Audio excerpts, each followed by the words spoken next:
Dans cette vidéo, nous allons voir comment représenter en binaire des informations très simples, à savoir les nombres. Pour ce faire, nous allons d'abord étudier la notion de base en partant d'un exemple. Considérons le nombre 314,15. On peut le décomposer en 3 centaines, une dizaine, 4 unités, 1 dixième et 5 centièmes. On voit que cette décomposition se réfère à des puissances de 10, qui sont comptées à partir de la virgule. En effet, une centaine est égale à 10 exposant 2, une dizaine est égale à 10 exposant 1, une unité est égale à 10 exposant 0, un dixième égale à 10 exposant moins 1 et un centième correspond à 10 exposant moins 2.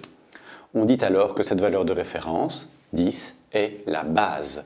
On parle de représentation décimale et positionnelle.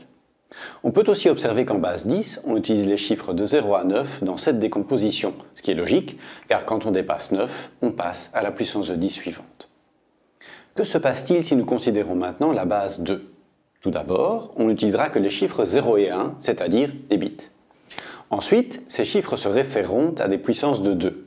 Ainsi, le nombre 101,11 en base 2 se décompose en 1 fois 2 exposant 2, 0 fois 2 exposant 1, 1 fois 2 exposant 0, 1 fois 2 exposant moins 1 et 1 fois 2 exposant moins 2, soit 4 plus 0 plus 1 plus 1,5 plus 1 quart, ce qui fait 5,75 en base 10.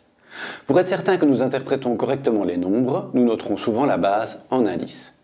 Enfin, notons que le bit le plus à droite est appelé le bit de poids faible et que celui le plus à gauche est appelé le bit de poids fort. En informatique, les bases généralement utilisées sont la base 2 qu'on appelle binaire, la base 8 qu'on appelle octale, la base 10 qu'on appelle décimale et la base 16.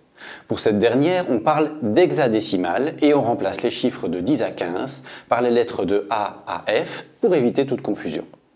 Enfin, notons qu'en Python, on peut utiliser les préfixes 0b, 0o et 0x pour indiquer que des entiers sont exprimés en binaire, en octale ou en hexadécimale.